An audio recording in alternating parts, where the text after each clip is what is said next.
ఏంటి మీనా, నువ్వు కూడా మారిపోయావా? లేదన్నయ్యా, ఆయన్ని నలుగురు చూసి ఆయన గురించి నలుగురు దండం పెట్టుకుంటే అది ఆయనకే మంచి చేస్తుంది కదా, అందులో తప్పే ఉందన్నయ్యా. ఏది ఎక్కడ ఆపాలో ఆపితే చాలు కదా.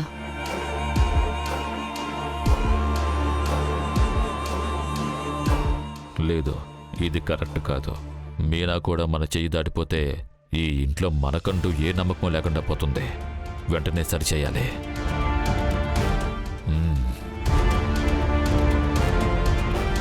మావయ్య, మీకేం కాదు మావయ్య, తొందరగానే కోలుకుంటారు. మేమంతా మీకోసం ఉన్నాం మావయ్య. మీ మనసుకి దగ్గరైన వాళ్ళందరము మీ పక్కనే ఉన్నాం. మీరు తప్పకుండా కోలుకుంటారు.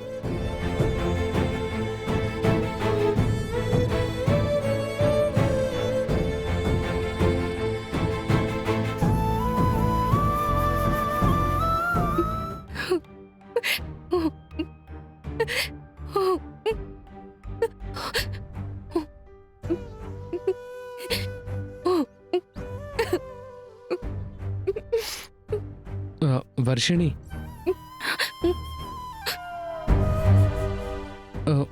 జ్యూస్ తాగు.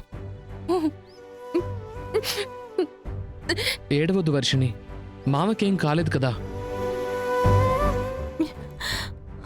లేదు, నాకు చాలా భయం వేసింది శేషు.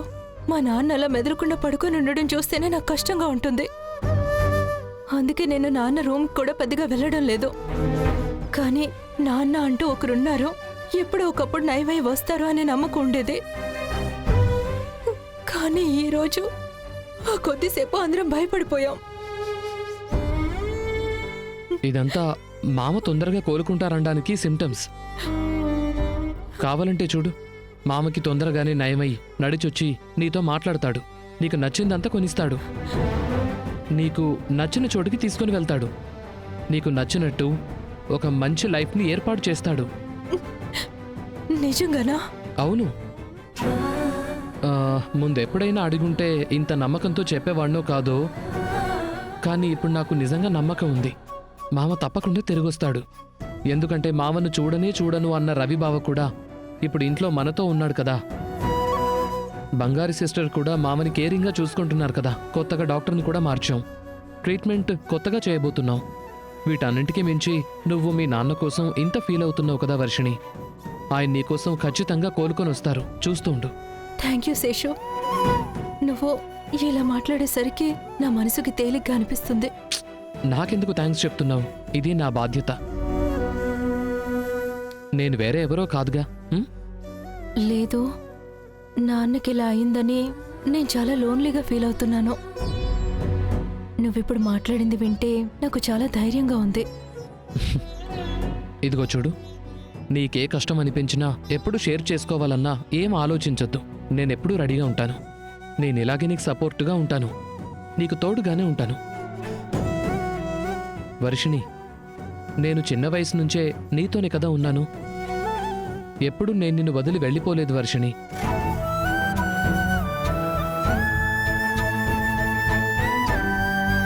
నేను నీకు తోడుగా ఉంటాను వర్షిణి. నీ చిన్న చిన్న సంతోషాలే నాకు ఆనందాన్నిస్తాయి. నీ కంట్లో కన్నీళ్ళొస్తే నా గుండె తట్టుకోలేదు. నేను నిన్ను జాగ్రత్తగా చూసుకుంటాను వర్షిణి. నా మనసులో ఉన్న ప్రేమ నువ్వు అర్థం చేసుకుంటే చాలు.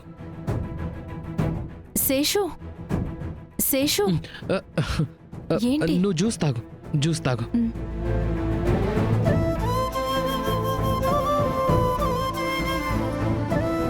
ఇలా చూడు వర్షిణి, మనసు నూరికే కన్ఫ్యూజ్ చేయకు.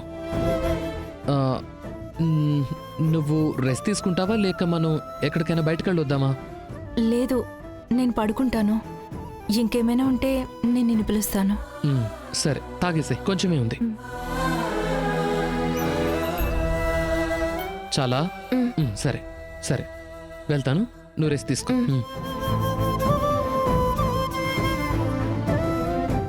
మనం తప్ప మిగిలిన వాళ్ళందరూ ఎంజాయ్గా ఉన్నారు.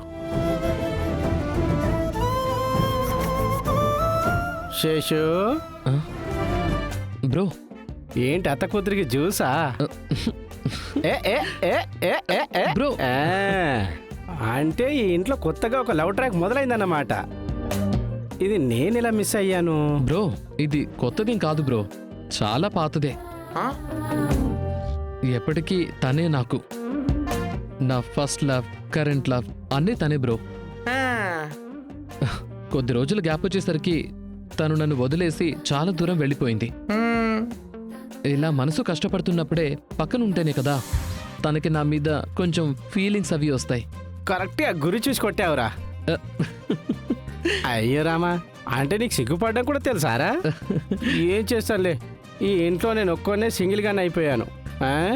ఏంట్రా కేడి నీ బ్రో, పరిస్థితి ఇలా ఇలా చూడు బ్రో, అయిపోయింది. ఆ? ముందు నా పెళ్ళైపోనివ్వండి, ఆ తర్వాత మీదే కదా. ఇలా చూడు, ఇదే మాట వాడు చెప్పాడు, పెళ్లి చేసుకొని వెళ్ళిపోయాడు. నమ్మండి బ్రో. అది తప్ప ఏం చేయండిలే. సరే పో పో, ఇందులో తప్పేముంది? జాలీగా ఉండు. ఎంజాయ్ రా.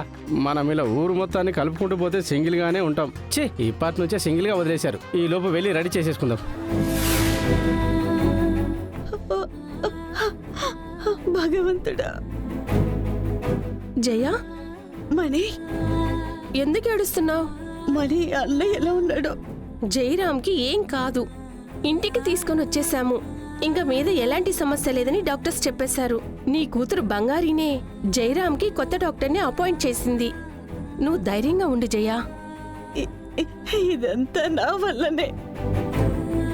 ఆ రోజు నేను చేసిన తప్పు వల్లనే కదా అన్నయ్యకి ఈ పరిస్థితి వచ్చింది. జయ, ఏం మాట్లాడుతున్నావు నువ్వు? విధి తనకి అలా జరగాలని ఉంది. ఇందులో నీ తప్పేం లేదు జయ. మీరు చేసిన పూజలు, పెట్టుకున్న నమ్మకమే మన జయరామ్ని కాపాడింది. మణి, ఎలాగైనా మా అన్నయ్యని ఒకసారి చూపిస్తావా? ఇంత దగ్గరలోనే ఉన్నాను.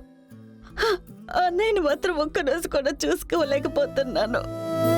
అన్నయ్యతో ప్రశాంతంగా నేను మాట్లాడిందే లేదు. కష్టంగా ఉంది మణి. అసలు నేను ఎందుకున్నాను అనిపిస్తుంది. ఏంటి జయ ఆ మాటలు? తోడబుట్టిన రక్తం. అన్నయ్యకి ఆపదొచ్చినప్పుడు పక్క నుండి 4 మాటలు కూడా చెప్పడానికి నాకు రావట్లేదే. ఒకవేళ ఆ అన్న మాటలు విని నయమైపోతే మనసులో నా గురించి బాధగా ఉంటుంది కదా.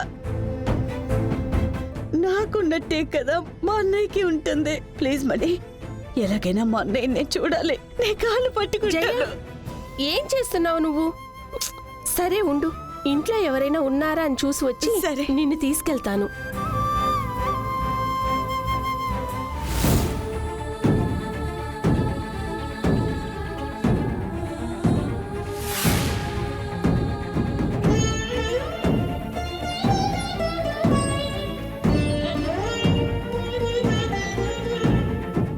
జయని ఎలా తీసుకువెళ్ళాలి?